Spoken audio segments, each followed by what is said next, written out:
It's the Marty Show.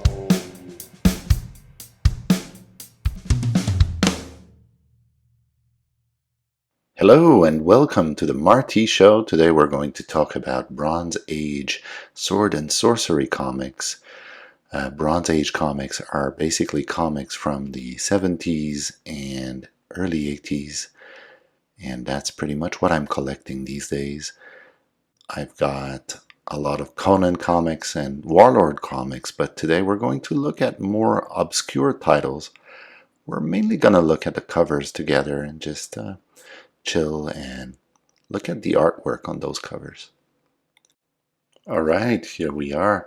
This is an issue of Creatures on the Loose featuring Thongor, Warrior of the Lost Land. Not a very famous comic.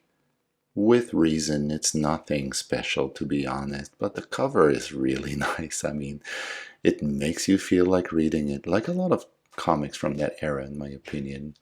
Although the wizard right here is such a tired trope. It probably already was back when the book was first published. And here we have Kull, from the creator of Conan. Although this comic made much less of an impact, although it's got a cult following now, and you can see here the art. It's nice, but yeah, not my favorite comic. I've got a few issues though, and I like that you've got Thulsa Doom here, which is a character that appeared in the Conan movie, although he's actually from the Kull world in the comics, at least at first. And here we have another issue of Kull. Very, very nice cover. I love the guy on fire there, the fiend in the flame. He looks pretty threatening. The skull head in the back too. Nice. And here we have a bunch of issues of Claw. This one is not in the best condition, but you know, I buy comics to read them, not necessarily to keep them in pristine condition. I don't really care about that. I'm a reader first and collector second. Here you have another Claw issue with a pretty typical pose for the hero here on his horse. We see a lot of that on those comics. And here's another issue with a giant monster and damsels in distress, another old trope. And yeah, this is again what I said, you know, the hero on the horse and the moon in the back or the sun. It's usually something like that. Here's another giant monster in the vein of Steve Ditko and Jack Kirby a little bit. And here you've got a nice cover. It kind of stands out from the other Claw comics. I like it, though it kind of doesn't really look like Claw. And here you got, I think Joe Kubert did this one. Again, in a pretty different art style.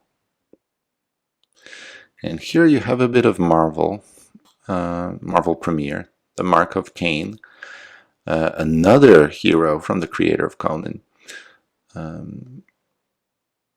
This time the costume is a little odd looking, but good comic. It's fun. A bit of John Carter, Warlord of Mars, in this case from the creator of Tarzan. And this is the granddaddy of all the sword and sorcery comics. Not comics, but stories, I mean. Although it's kind of set in the future, well, in a different world, so it's not really sword and sorcery. Here, you can't be more sword and sorcery than that. The title is actually Sword of Sorcery with an early Howard Chaykin cover. And here you've got Stalker. That's Steve Ditko. I'm not completely sure what's going on this cover. Like, if you can understand what it is, please let me know in the comments, because I don't really know, like, where does the head of the bad guy stand? I'm not 100% sure. but still a cool cover. And here we've got Weird Worlds, Weird World, sorry, Iron Wolf. This is also Howard Chaykin, and sorry for that here, but yeah, it's more like a Scottish kind of hero. It's got a Scottish vibe, at least. It's a good comic.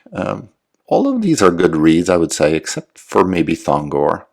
In any case, this was a short look at Sword and Sorcery comics from the 70s. See you again. Bye. Thanks for watching.